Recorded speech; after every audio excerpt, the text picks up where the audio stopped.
Welcome to a new episode Beyond Perception, where it's really about discovering who we are and then also being as we are. My name is Simon, and it is my great joy to be here today with Anna Brown.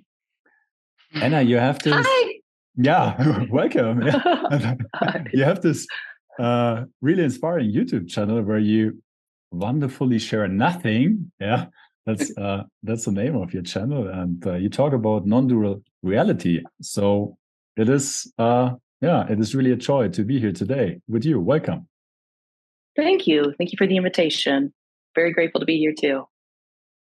Yeah, where do I start? So over the last 2-3 years, my perception of myself changed quite a bit, and most profoundly when I found Ramana Maharshi, Indian Mm-hmm. sage, and his teachings about the self, non-dual reality, and that led quite to a bit of a transformation within myself. And so my curiosity would be, um, like, how did you came to share about non-dual reality? Was there a specific catalyst for you to Yeah. recognize who you are? Yeah.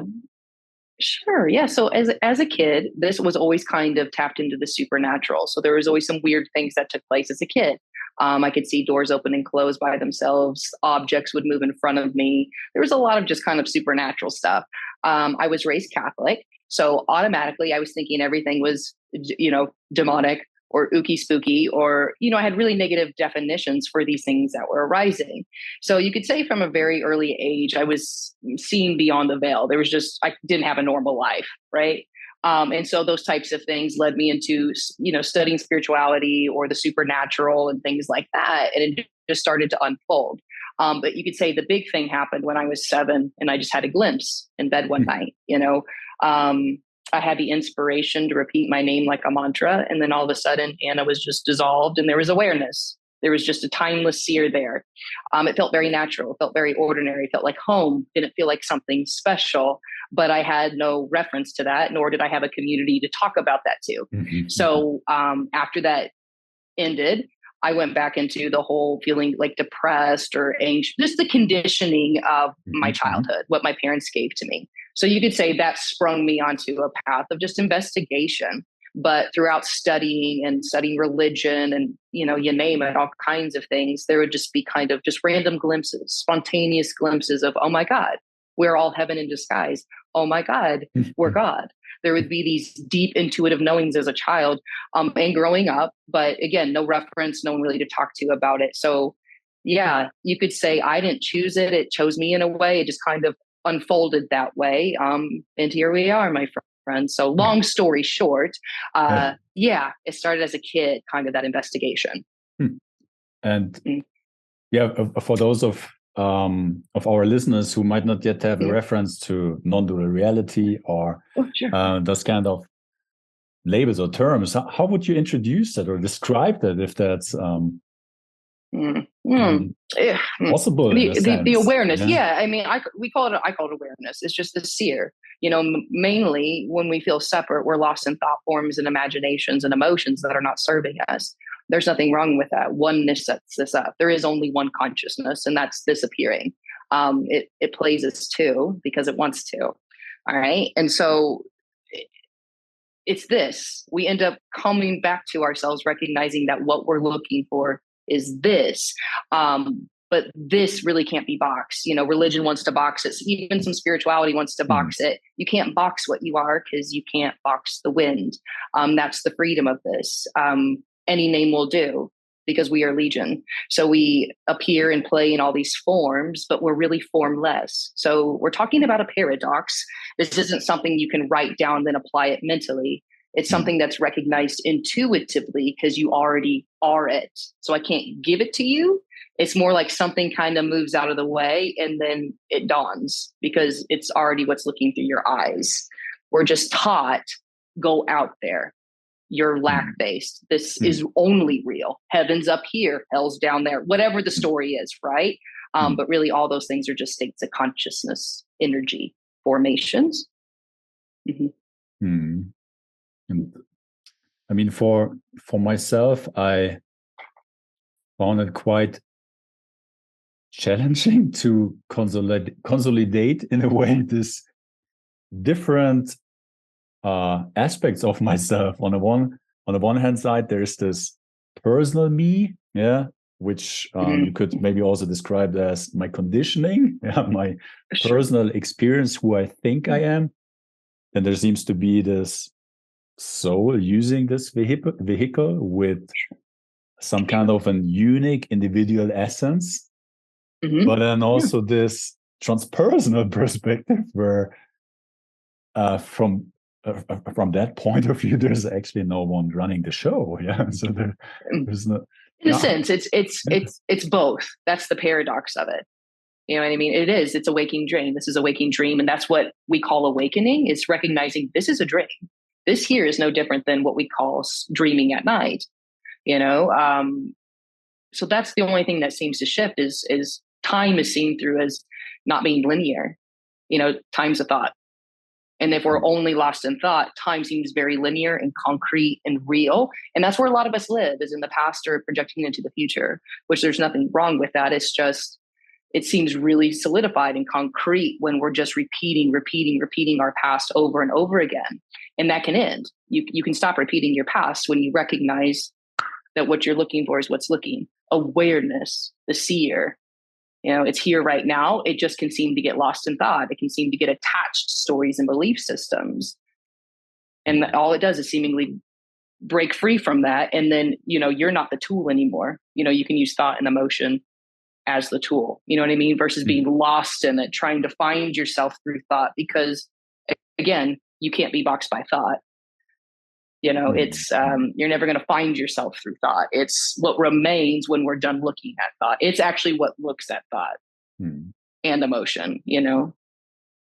Yeah, that's a bit of, and it was my personal challenge also, because I believed that if I meet certain conditions out there, then I can find myself. No, and then I went on a healing journey and studying all kind of teachings, and it was quite difficult to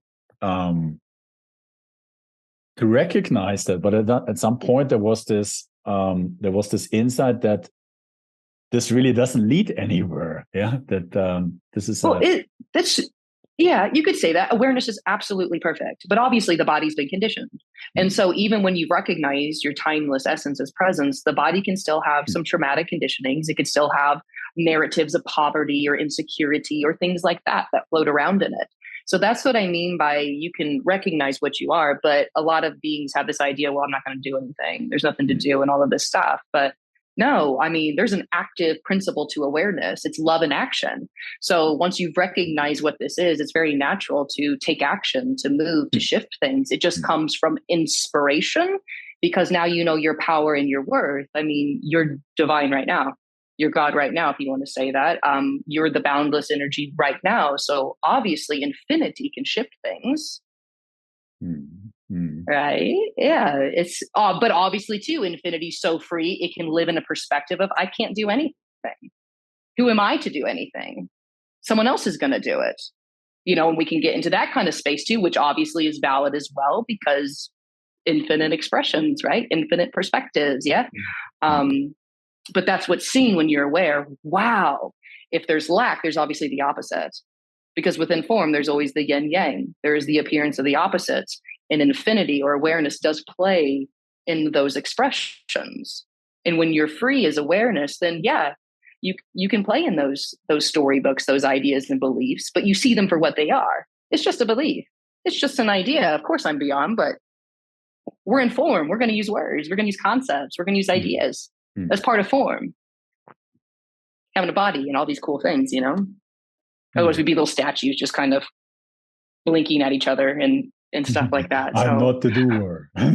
Yeah, nothing to do. I'm just going to sit at and stare at the wall all day. You know, it's all good. I'm hungry, but someone else will do it. I need to go to the grocery store, but I'm not the doer. So, you know, whatever. You get what I'm saying, though. And that's where we can kind of get in the headspace about it. And then we get in depression and all these types of things. But the message I'm sharing here is really empowering. You know, you're it. You're the big kahuna. whatever label you'd like to smack on it, it's you. Mm-hmm. And Mm-hmm. if you, I mean, you're guiding others also. You're hosting satsangs. Yeah. And what have you Mm-hmm. been found valuable, helpful to share with others in order to, I don't even know how to describe it, but to facilitate this change in perspective? Yeah, I know, right? So the space is really no nonsense. So I don't give out practices or anything like that. I really just affirm your power, your worth, and your light. And I don't budge from that space. So I see myself as a mirror and a reflection. And so, some beings will come to me and they'll go, Anna, this is hard. I can't do this. I can't do this. And I'm like, wait a sec. Come on now, you're infinity. So if you can't, you can, because infinity means, infinite perspectives. We're just taught I can't. I'm not that. I suck. I'm depressed. Who am I to do that? That's a narrative. When we're aware, we can see that habit that we get into of, this is too hard. I don't understand. No, this doesn't understand, and it never will. Your heart knows what I'm talking about. You know what I mean? That's why we can sit here together and chat, or you can read poetry or just watch a video, and it's just obvious. Because you already are it. You're the eternal knower. So of course it knows what I'm talking about. It just doesn't need to chew on it upstairs like we do when we're in a school system and we need to study. You already know it. That's why it can feel so weird, because we're so used to going to contemplation. Let's figure this out. But it's really just like a lightning bolt. Oh my gosh. And you feel it through the whole body, because your body is, God manifesting as a body. Formlessness manifesting as a body. So of course it talks to you that way. Yeah.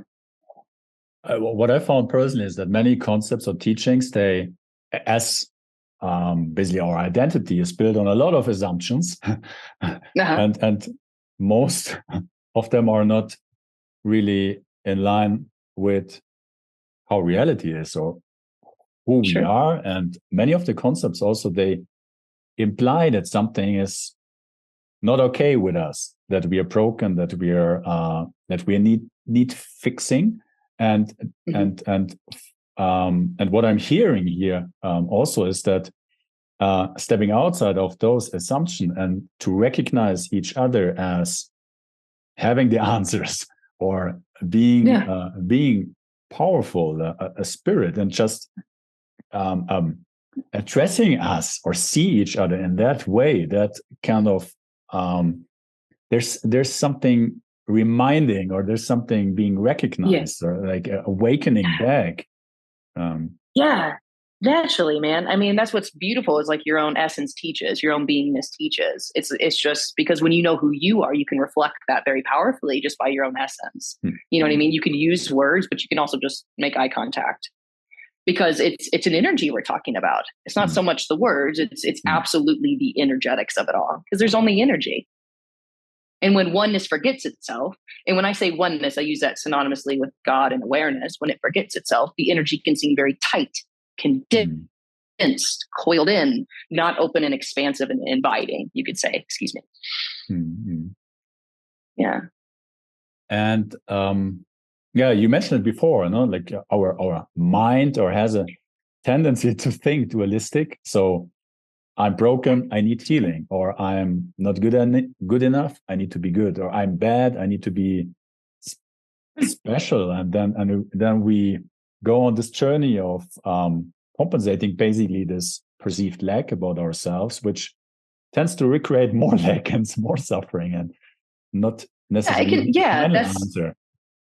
Yeah, I get what you're saying. Totally. So if it comes from that space, then it'll just create more of that. But what I'm also saying too is, when you recognize yourself, it doesn't mean too that you just sit down and do nothing. There can be inspirations to do all kinds of stuff. Again, the energetics just shift. So from the outside, you could look like a busy doer, creating businesses, raising babies, doing all kinds of stuff. But inside, you're moving through inspiration and passion, versus I'm going to do this because if I do this, then I'll feel confident. No, you're confident, and your confidence is what's building these mansions of energy, so to speak.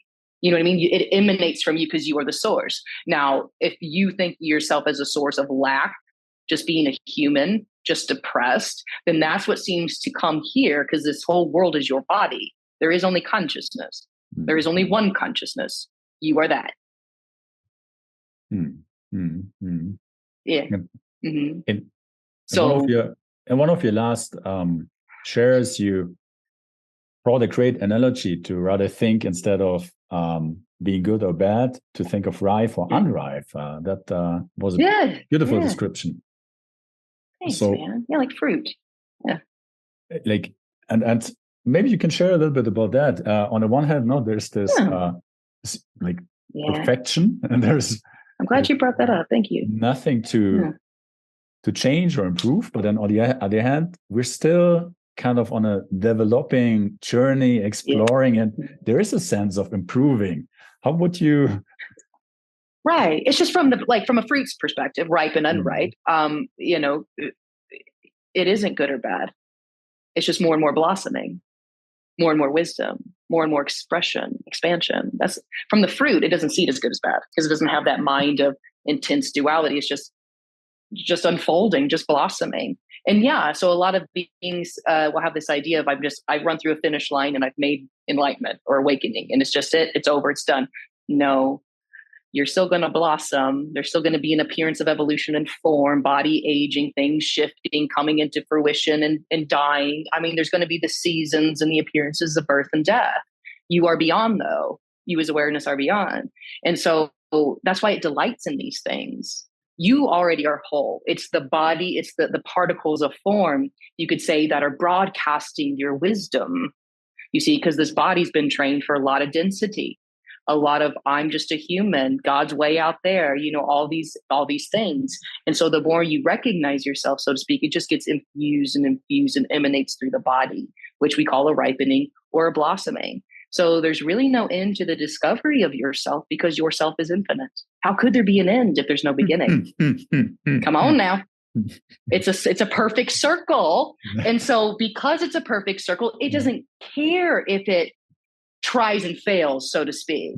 Playing in form, getting your hands dirty, and really having an adventure here, being curious. You know what I mean? That's the zest of life. Because now there's not the fear, there's not the insecurity or depression in the way of, oh man, my confidence is tied into that activity. No, your confidence is now, and you do the activity because it's just cool and it's fun and it's something to explore in. You know what I mean?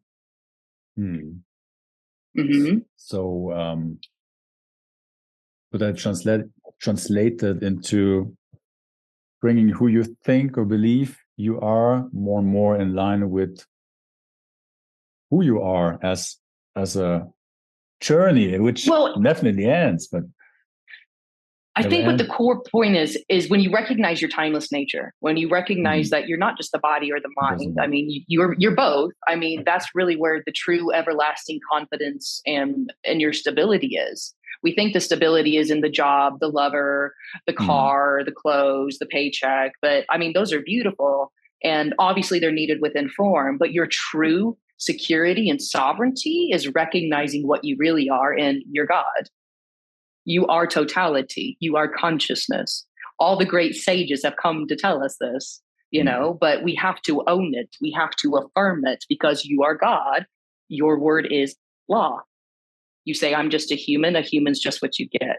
You say you're just depressed. Depression is what you're going to get, because your word is God. So would you say then, I still have a choice to take? Oh, good question. Oh, great question. And this is a sticky one. Okay. So your choice is an awareness. That is your only space, is your choice of response. This is going to play out how it's going to play out. It's already been set in motion by your subconscious programming, by what you were taught.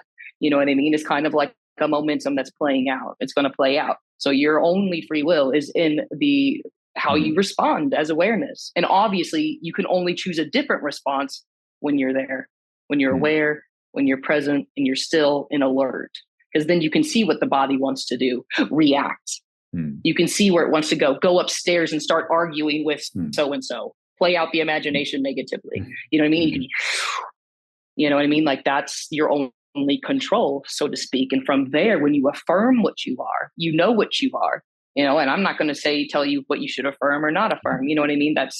You're the guru to your heart. Your pure heart desires, so to speak.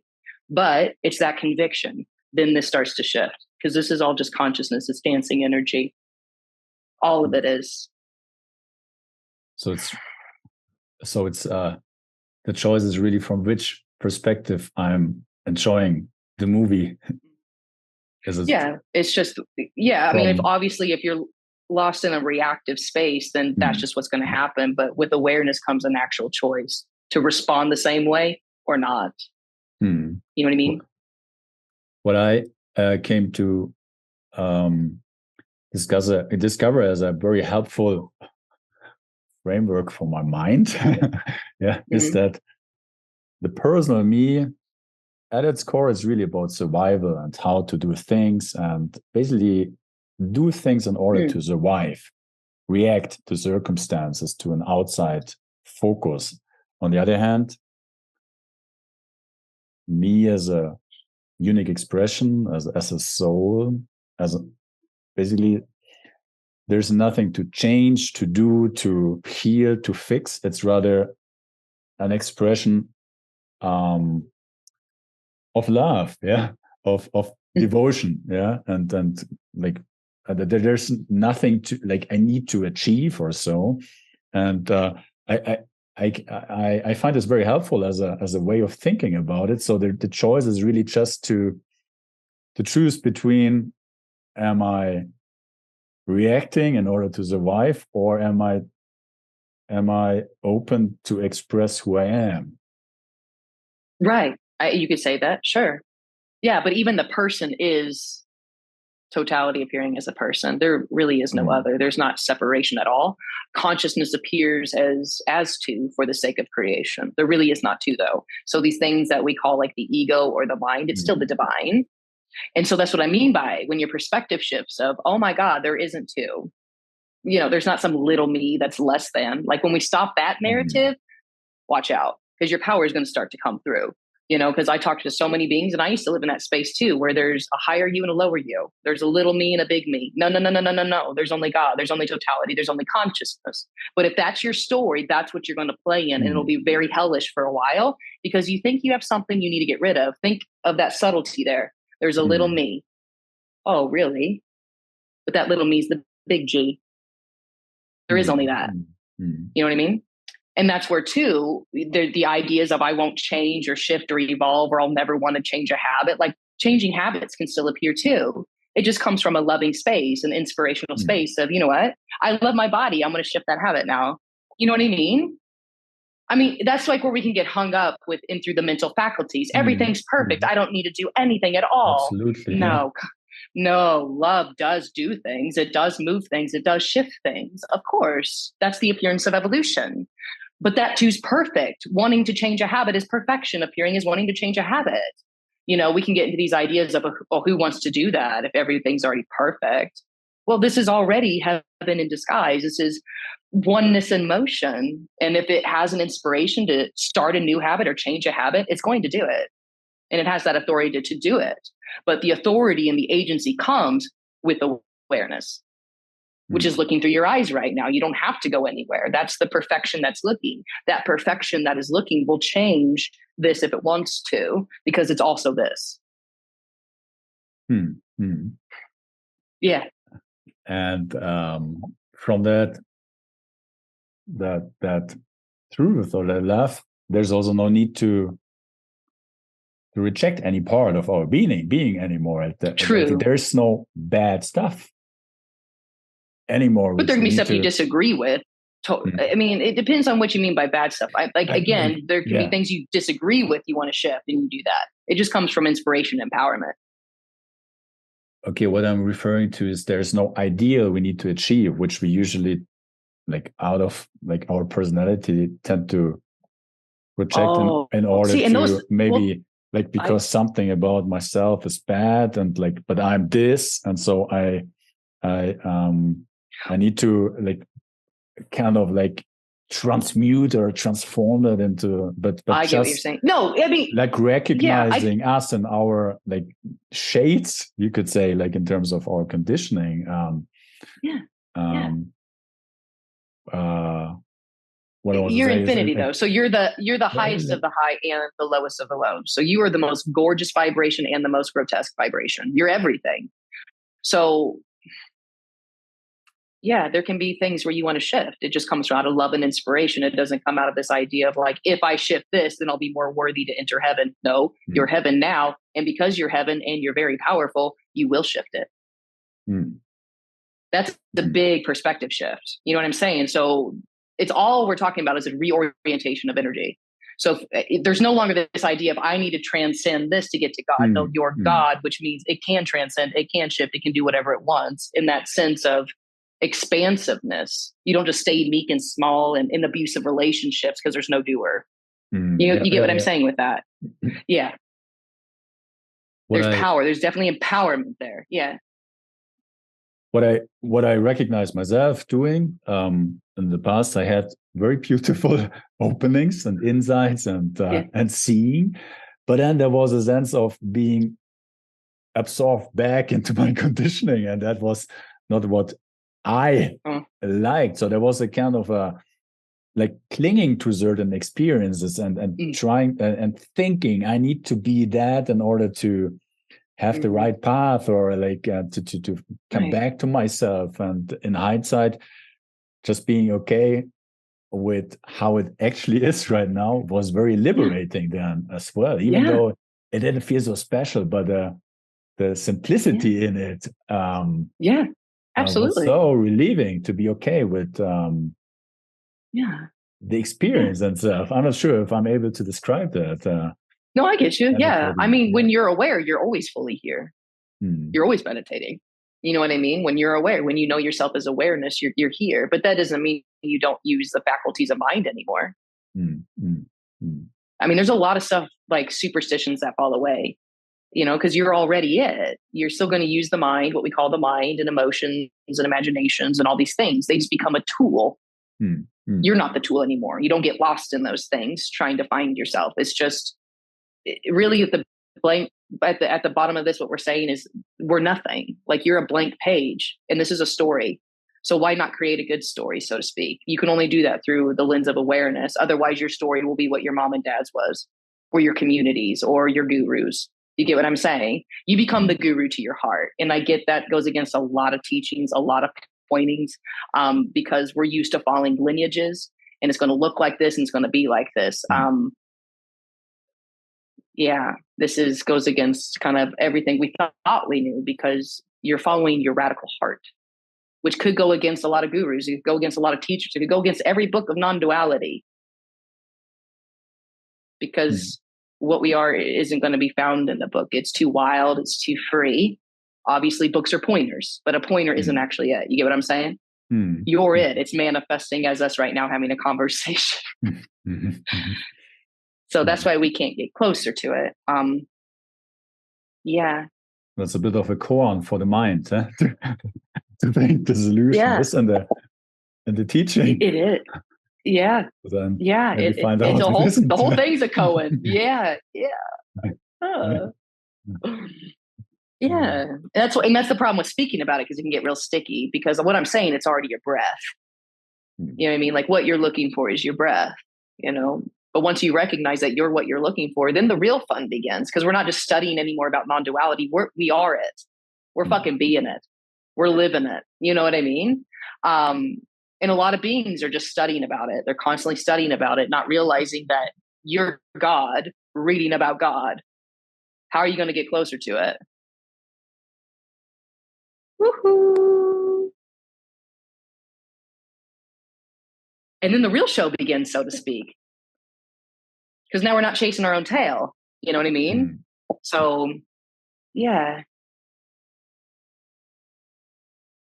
So, do you, how, I mean, you have been sharing about non-dual reality for quite some time. And when you said you had this initial insights that I think you said 7 years or so, for quite some. How does your life look like? Do you plan things, or is it a moment by moment unfolding? Well, yeah, you could time is the linearity of time is definitely gone, but there's still planning here. I write a lot of things down because the memory is not like it used to be. There's not heavy past and heavy future. So everything's pretty immediate and intimate. So I can forget things sometimes. I really got to do a lot of sticky notes and write things down, but there's still planning here. There's still all of those types of things, but it's when you're done planning, it's done, it's over. You know what I mean? You put it down and then you're on. It's just like every moment's like a new scene of a movie. How did I get here? Don't know. That kind of thing, because the whole backlog of past memory isn't there. So it really shows you that it is and it isn't, is and it isn't, zeros and ones, 0, 1, 0, 1. We're here, we're not here, we're here, we're not here, simultaneously. Again, a waking dream. And my description is really shitty, but when you're living that, so to speak, and when that's been since, it's like, oh my God, I get why no one can explain this. I get it, but it becomes extremely dreamlike and everything is very immediate. Memory starts to go, guilt and shame and insecurity starts to go and dwindle because we're not connected to time anymore like we used to be. You know what I mean? Everything's right here. So if you call me ugly, you spit in my face, I might get a little upset by that and like, go, hey man, that wasn't cool. I might have a little energy in my body, but as soon as it's over, I'm not carrying that with me anymore. It's over. I may not want to do a podcast with you again or hang out with you again, but you know what I mean? Like, I'm not sitting at home on my couch going, oh, Simon, I'm going to get back at him or whatever. It's just, it's over. It's done. The energy's moved through and it's over. So it's very immediate, like an animal. I use a cat as an example a lot. Like they're just there. They can be sick. They cannot like you. They can be hungry, but everything's very immediate. You know, they're not thinking about karma. They're not thinking about their neighbors. They're not thinking about their litter box needing changed. Like it's just very immediate, very intimate. Primordial isness, primordial consciousness. No self-consciousness, just consciousness. A story, possibly a story. I have been also useful is that one must be willing to die, like continuously. There are so like in that identity thinking at the core, I recognized it is really about death, no, or preventing death. But once I'm okay with dying, with being rejected, with being bad, whatever. But once I'm like, and I see that for what it is, a concept or an idea of about myself, and I'm okay to experience that, there is a lot of energetical release on the system, and it opens up to a completely different experience. And so I see that once in a while that I consciously decide to be okay with dying, and not knowing in a way from the perspective of my mind, and I have found that as a useful story when I lose that connectedness, which happens, Sure. Well, it seems to. You can't actually lose the connection because there is only connection, right? If we're assigning connection to a feeling, I get it. A lot of us assign connection to a feeling. Only when I'm grateful, I'm connected to the divine, to what I am. Only when I feel bliss am I connected. Absolutely, in the sadness too, baby. In the mourning, in the frustration, all of that is the song of the one. All sensations, all emotions, everything that's appearing is it. That's why the splicing stops, because we usually live in a reality of, nope, it's just this. Not that. You got to go. But this is an open door. So it's like all of it is that. And that's why it starts to soften and loosen when we stop having enemies. And it first starts with us, because we are our biggest enemy. I mean, and then the enemies are projected externally, because actually we are our own enemy. We're trying to get rid of ourselves. Therefore, you got to go and you got to go because I want me to go, because I got to get this out of the way for the divine to shine through. Well, guess what? The divine's already shining through your eyes right now. And as the little person we're trying to get rid of. And that's why, our brother Jesus said, it's like the lion lays with the lamb. You are the lion and you are the lamb. You are the shepherd and you are the sheep. To deny that, I mean, that's why we have the battle within. but you're everything. You are everything. And nothing. That's why it's wonderfully nothing and absolutely everything. It's both. Yes. Yeah. There's this so profound saying, what you resist persists. And if you resist yourself, kind of your... Well, yeah, it's true. Eternal battle. Yeah. Yeah. Mm-hmm. But then also what you just said, there's, and that's maybe to what you referred to before, that through this, maybe not in the teaching, there are just pointers very often, at least that was when I look back about what I studied, there was teachings fixating themselves on a certain spectrum, from absolute to relative truth. For example, we are nothing. And that led to a certain perception of the world, or I'm everything, or we heal ourselves. And that was... but it's both. It's both. Yeah. It's both. It's both, because there's obviously a place for healing. If you broke your leg, wouldn't you want to go see a doctor? Yeah. Yeah. So thank goodness for doctors, man. So, that's what the absolute is already right now appearing as the relative. And that's not going to change. It's the biggest surprise. But the absolute wants to appear as the relative. Why? Because it's cool. It's neat. It's interesting, because we are actually nothing. We're absolutely nothing. Like, it's void. So to be in light, to be informed, to have a body that can break a bone, neat. Because again, this is a dream. So time is a gift. Having a body is a gift. It's not when we only see ourselves as the body, when we only know ourselves as the body, versus the timeless essence. That's awareness. That's infusing and giving life force to this body. It is the body. So we never kick the human away. You know what I mean? Yeah. The human, or the divine, dwells within the human. That's one of the concepts within many New Age modalities, is to transcend that limited vehicle, in a sense, and go somewhere else. Oh, you got to get out of here. Yeah. No. The limitless is in the limited. Yeah.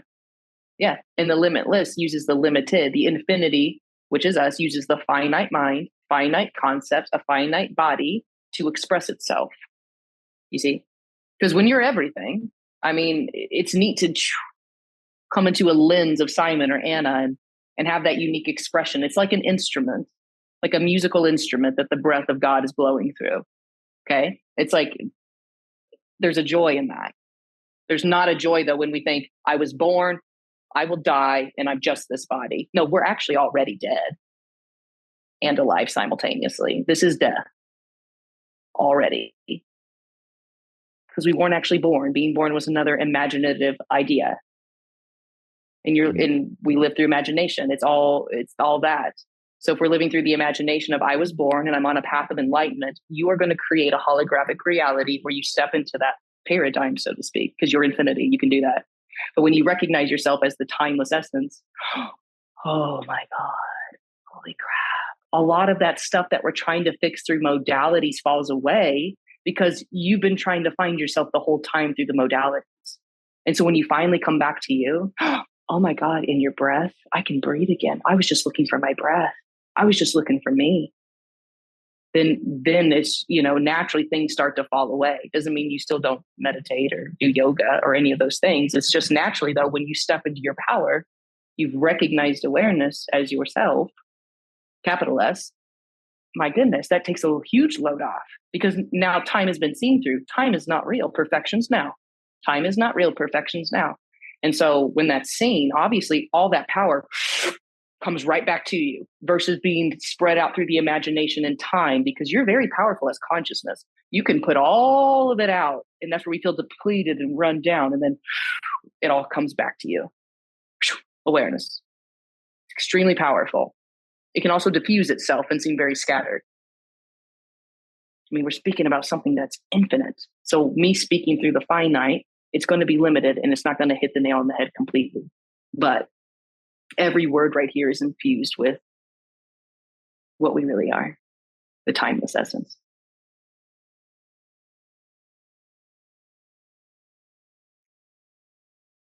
Yeah, that's the funny thing. There's not really much to say, right? That does happen too, brother. And it's okay. That's really normal. It's really natural. And now it's quiet. Yeah. But it's okay. yeah. Hmm.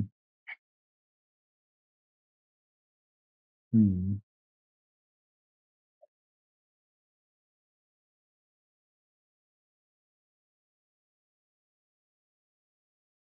Kind of cool, huh? Yeah. Yeah. It is. Yeah. Mm-hmm. It's hmm.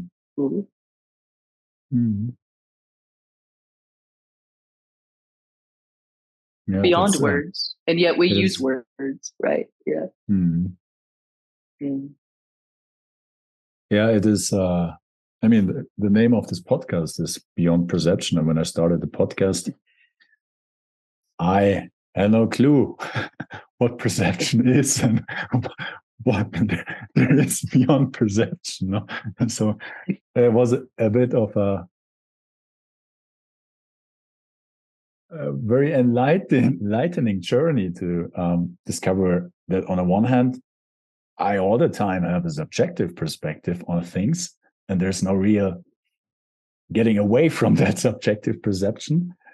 But on the other hand, also who I am is beyond the perception anyway. So it is a bit of a Oh, well, when you say objective perception, when you come back to the subject, which is you as awareness, then the objective changes because the subject is the object is the subject.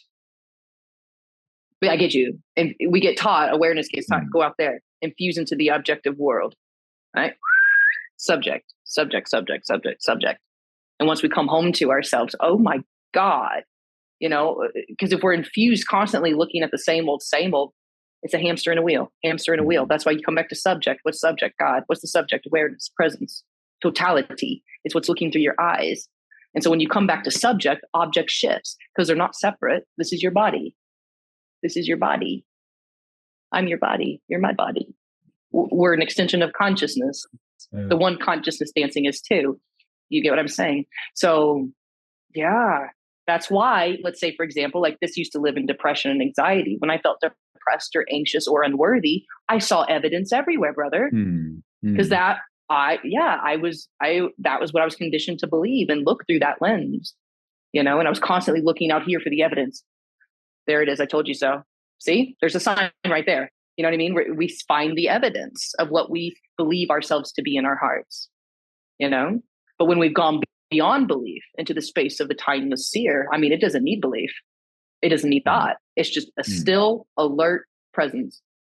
And naturally accompanying that still alert presence is a confidence, is a joy, is a love. I'm not saying it could be blasting out of your body. It could just be that subtle tickle of, oh gosh, this is what rest feels like. This is what coming home feels like. You can feel it in your whole body.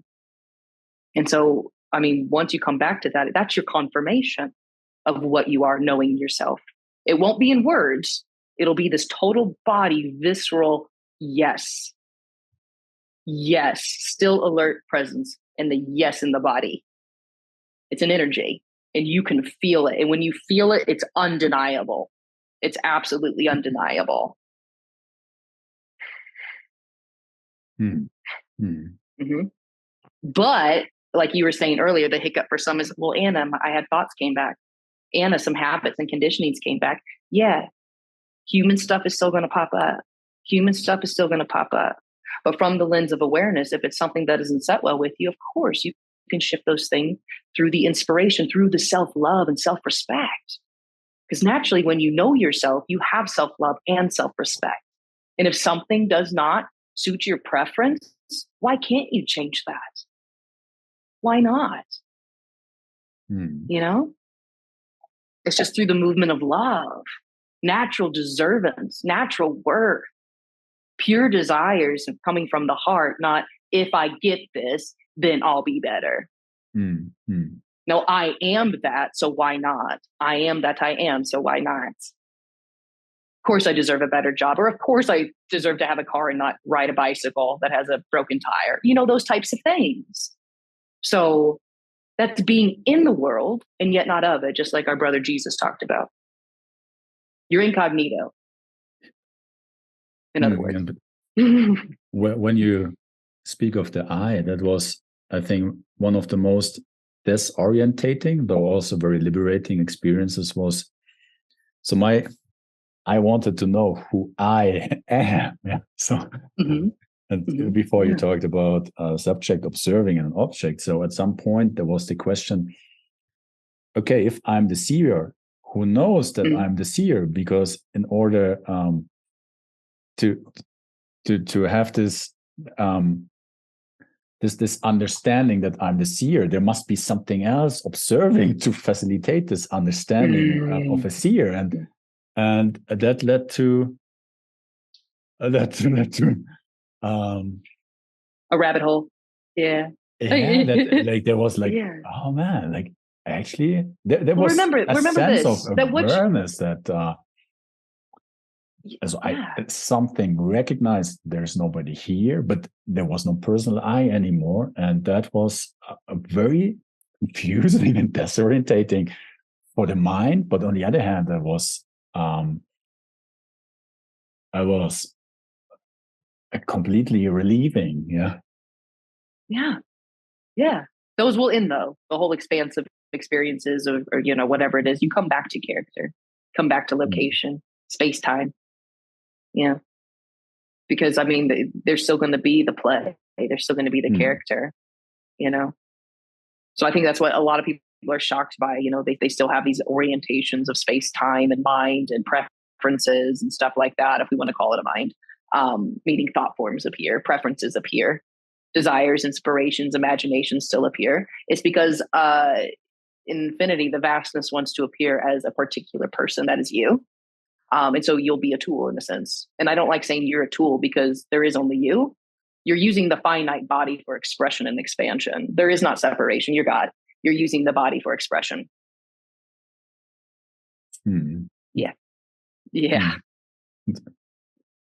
There spiritual teachings, you also hear about Maya, and you need to wake up from Maya. But then one of the realizations was also, there's just Maya. It is true too. Yeah, I know. I think what they're talking about is kind of the lack-based orientation of the stories of there's only linear time. I was born and I will die. I think that's what they're talking about in that sense, which really that's just one book in the whole library of God. It's all a story. You're right. Everything within form is a story. Consciousness is a story. I'd rather say Leela. This is the divine play, the divine dance that oneness is having with itself. So the Leela doesn't stop. It's just recognized for what it is. This is a divine play. And in divine play, there will be the apparent opposites of what we call light and dark, good and bad, health and illness, summer and winter. There'll be all these apparent opposites within form because that's what seems to create creation. It's contrast. It's friction. You see, it's like a buffet. You know what I mean? There's got to be so much diversity. That's why, there's the whole garden of God. So much diversity in the garden. We don't have to curse tomatoes just because we're allergic to them. You know what I mean? And that's the same with humans. Yeah. Would you say then that is really to discover duality as a concept, to wake up to polarity? Well, duality is still going to appear. It's just you see through it as it's oneness manifesting as the dualistic experience or expression. Obviously, look at us right now talking. Everything within form is dualistic, but it's oneness appearing as that. And it has to appear as that. Otherwise, the game's over. There would be no game without the appearance of duality. So we don't get rid of duality. All we get rid of is the head game. The intense suffering of trying to find God and enlightenment and awakening. Well, you're already awake as the seer. The layers of meaning attached to a certain experience. Yeah, you could say that. The really heaviness in belief. I mean, they're seen through. Like when you are really believing in a belief, it's the belief. Like you believe, there's not another word. It's like, it's your truth. You know what I mean? That's your truth. But what we're talking about is beyond belief. You know what I mean? You exist beyond belief. You don't need belief. You don't actually need thought to exist. Those things come to you for infusion of life force. Okay. And that's all it is. It's for the sake of creation and expansion and playing. That's all thought and belief is. You see? They're tools. That's it. Awareness doesn't actually need them. What we really are doesn't need them. But obviously we communicate, right? We'll get an imagination to, ooh, let's go make that painting. And then we go do it or something, right? So those faculties still appear. It's just seen, it's all the absolute. It's just the absolute obviously can play in muck. It can play and I'm a victim. It can play and I'm powerless. It can play and I need to clear all my chakras and stand in my head for 10 days before I can become enlightened. It can play in those things as an experience. But meanwhile, doing all of those things, it's still totality or God appearing as it, trying to find itself. All I'm just saying is it's your very breath. You are already heaven in disguise. It's just a really good disguise.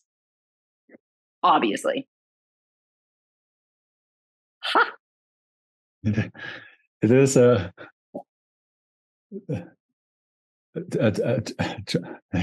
miracle in the true sense of the word. Yeah.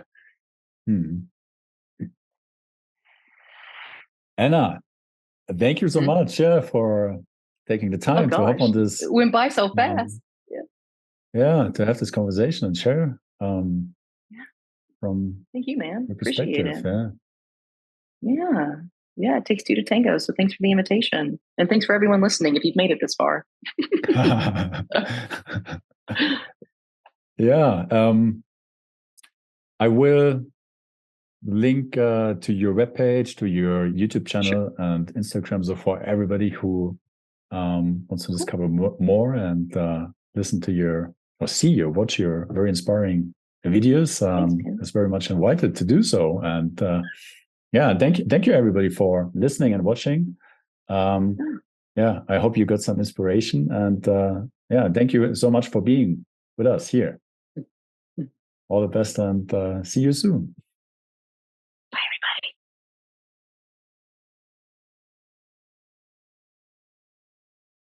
What's my potential? What's really inside me? Is it possible to be joyful and to express who I truly am? Do I have unique gifts and talents? If I do, how do I find them? And if I find them, how do I bring them into life? And is it even possible to make a living from what I actually love to do? Those were some of the questions which drove me now more than a decade. And I don't want to give you a definitive answer, but I learned very valuable principles on my quest that helped me to discover who I am and to bring what I am actually into this life, beyond expectations, beyond conditioning, beyond limiting or self-defeating negative thoughts. And now I want to be the bridge and pass those principles on to you.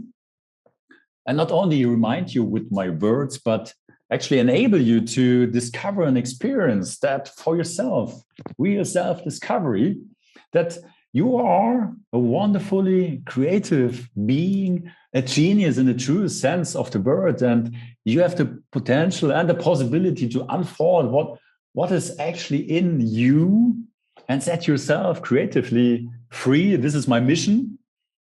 Very important, please don't believe my words or possibly your own skeptical thoughts, but check it out, experience it for yourself, and take part in our next seminar, Structural Creativity. More information here.